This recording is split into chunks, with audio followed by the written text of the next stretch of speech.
So another thing that's been keeping me away, about 2, 3 weeks ago, I don't know, it was like the middle of March. I was driving home from work, had my cruise control set on 65 going down the highway, because I do the speed limit most of the time. And all of a sudden, my RPM shoot up to 6,000.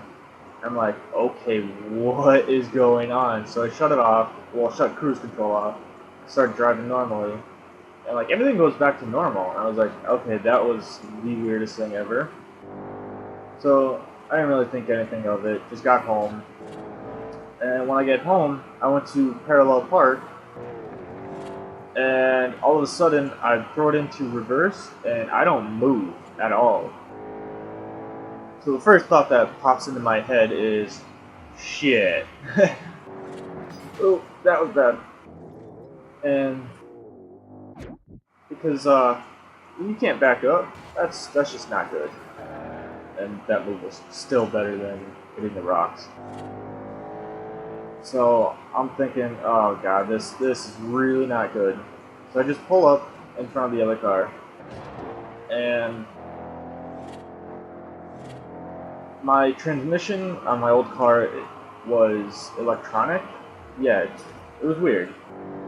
So I figured maybe it has something to do with the computer or something. So let's shut it off. Maybe it'll reset or something. Maybe it just booped up. So I shut it off, waited a couple minutes, turned it back on, threw it in reverse again, still nothing. So now I'm really like, I'm screwed. So I'm like trying to like maybe catch it or something. I don't know. I don't know what I was thinking that day. And I ended up pulling up like into a driveway, sort of. Not like pulling into it, but like blocking the driveway. So I was like, okay, well, I'm done messing with this, but let's just back it up. So I threw it into neutral, and I went to Flintstone it back, but I started moving forward. So next thought in my head was, shit, this isn't good again. So not only did I not have reverse, but neutral became a drivable gear, and I actually drove my car in neutral up the street the one day just to make sure. But of course, after that, I was like, okay, not doing that again because I still need to drive my car around town and stuff, and I can't have it completely break on me. So I'm gonna take it easy with it. Ooh. So for a couple days, I had to drive my mom's truck to work, and that thing just ate gas. It was so terrible. And I even bummed a ride off one of my coworkers the one day, and you're an idiot. Yeah, so not having a car was really getting to me. And it's not like I wasn't trying to look for one. I mean, like my mom even was like, "You should just buy like a junker for now until you find something." And that right there just put me into hyperdrive, into looking for something, because I'm not driving into junker, absolutely not. And I knew exactly what I wanted, which actually it, it actually kind of made things harder, because I always thought when you're looking for a car and you don't know what you want, it's difficult. But when you actually know what you want, exactly what you want and everything, that's when it's really hard to find. Because what I wanted was a Volkswagen Rabbit, but not just any Rabbit, a white one. And that was extremely hard to find. And it seemed like every car that I even found, not even just the Rabbit, but Jettas as well, like every time I went to look, they were gone. I found a nice 2010 Golf, gone. Found a white Jetta, gone. And then, of course, I found the white Rabbit, and oh god, we're gonna slow down here. I found the white Rabbit, and I was like,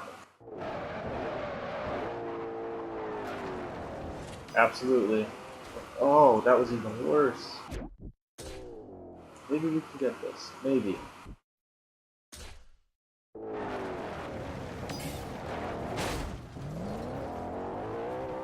We're good, we're good. We got this. No worries. Just cut him off. Alright, but the only problem was that the car was about 60 miles away. I was like, crap, this really sucks. And I probably should have checked my map before I made that. So that like really sucked. Ugh. Okay, whatever. This is gonna be a terrible race. So I called them up and unfortunately somebody had just put a down deposit on it. So, I mean, you're not gonna put a deposit on a car like that and then not pick it up. So that car was pretty much gone. And I actually happened to get lucky and I found a white Jetta not too far from my house. It was like calling them up. Called them up, they still had it, and like before he even like asked me what my name was or anything, I hung up the phone and I was in the car ready to go. And phone? And when I went out there, so I look at the car, I talked to the car dealer and told him that I was interested in the car, and he asked me if I was the one that called. I was like, yeah, sorry about that. I was just kind of excited that you still had the car. So I just want to get up here before anyone else did. He's like, oh, well, good thing, ooh, wow. Good thing you did because I've got another girl coming to look at it later. I was like, oh, crap, you know? So, you know, I test drove it and everything, and I actually bought it at a Ford dealership, which is kind of weird. And, okay, where am I going? What is going on here? Alright.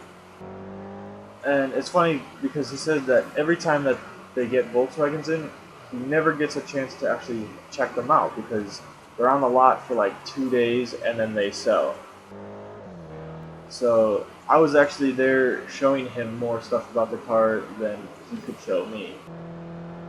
Because my friend has a Jetta, and that's pretty much why I wanted a Volkswagen, because after he got his, I was just hooked on them. Not gonna lie, they are pretty amazing. And I have really good credit, so I wasn't worried about getting a loan for it or anything. It was just my income that was the problem with student loans and everything like that.